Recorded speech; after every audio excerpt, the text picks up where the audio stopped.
Tháng tư đen xin cúi đầu mình xuống khóc quê hương với trong tay bao mùa.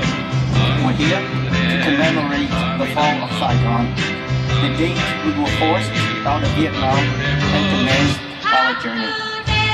We gather here today to remember hundreds of thousands of Vietnamese people who had to flee Vietnam in search of freedom, and many of them did not survive and could never complete their journey.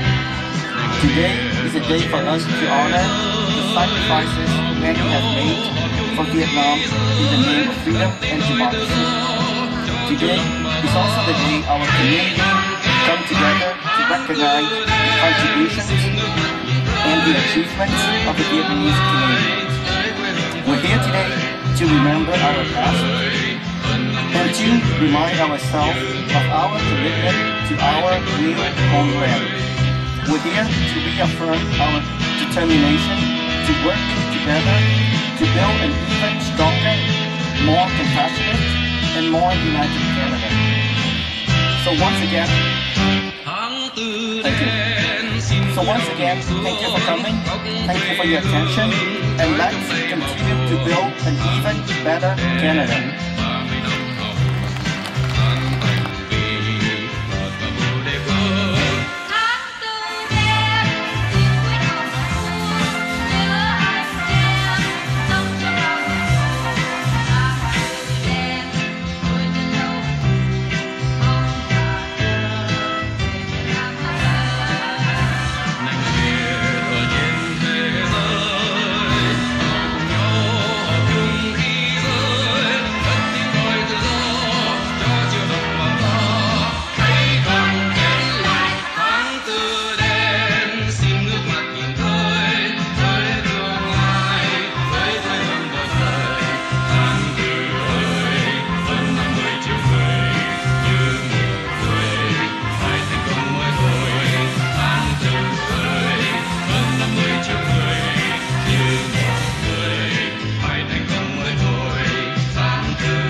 Canada. And now the Canadian National Anthem.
Lễ Thượng kỳ Việt Nam Cộng Hòa.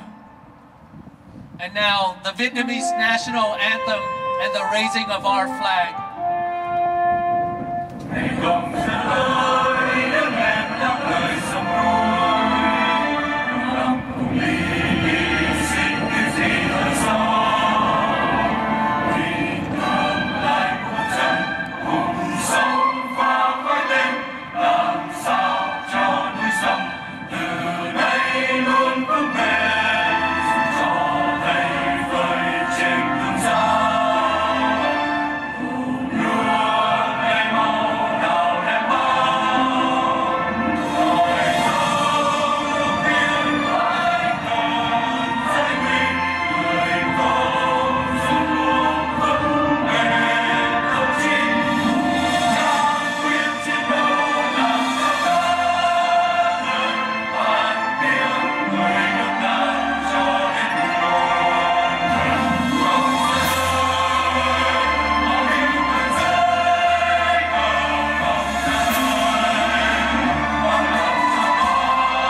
Đèn xuống, xuống.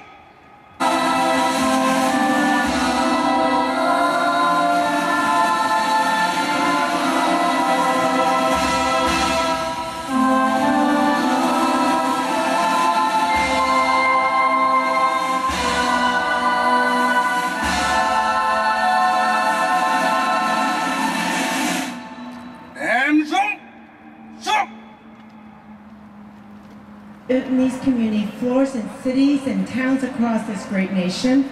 As the Cream of Ontario, I'm grateful for the skills, hard work, and rich cultural traditions you have brought to our multicultural success stories. I want to thank the Toronto Vietnamese Community Flag Raising Committee for hosting this event in celebration of one of our country's most inspiring legacy. Please accept my best wishes to Kathleen Wynne, Premier of Ontario. So I'm going to give this to the organizer today, and thank you so much.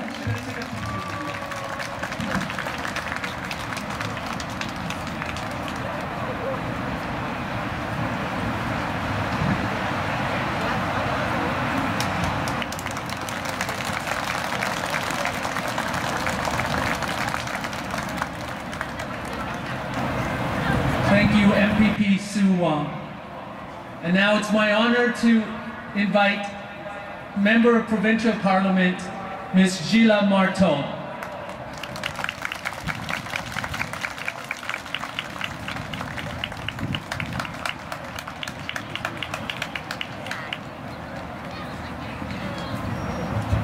Xin chào, everybody. I just first want to acknowledge Senator No and his wife, Mrs. No.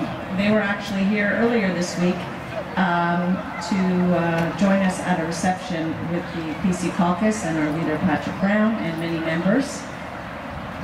I want to also thank Mr. Minh Dong, President of the Vietnam Veterans Association of Ontario, and Mr. Kyan Do, President of Voice Canada, for everything they're doing for the community.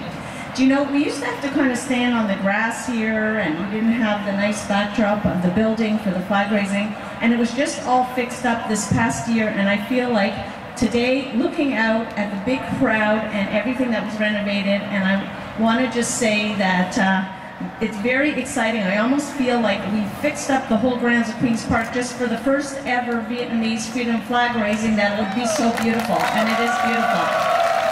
Normally I don't like all the dandelions, but it kind of fits in with the theme. So, oops, there's a little bit of a space behind me here, I have to be careful. Today's a day that we really do celebrate the contributions of the Vietnamese community towards building our province. And it's a happy day, but it's a sad day, because we are mourning those who lost their lives, who didn't make it to safe places.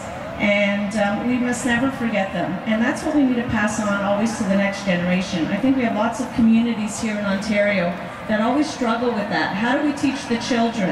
And there was a little girl standing up here on the stage, I don't see her, she had a cute pink bow on her head, and she was singing the Vietnamese national anthem. And I just want to say that's important. It's important to teach the politicians a few words, and I'm going to try to learn a few words for next year for our second annual flag raising. But to teach the children is, it's the way of the future. It's the future of the Vietnamese Canadian community. Thank you very much.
nay. Và một lần nữa, chúng tôi xin trân trọng kính mời quý vị cùng tham dự buổi lễ thượng kỳ do Hội Cựu Quân nhân Quân lực Việt Nam Cộng hòa vùng Ontario tổ chức tại Mel Lashman Square ngày mai, Chủ nhật 30 tháng 4 năm 2017 và buổi lễ thượng kỳ trước tiền đình Quốc hội Canada tại Ottawa vào ngày thứ Hai 1 tháng 5 do Liên hội Người Việt Canada tổ chức. Kính mong quý vị thu xếp để chúng ta có thể tham dự đông đủ hai buổi lễ nói trên. Xin kính chào tạm biệt và xin kính chúc quý vị một ngày thứ Bảy thật đẹp.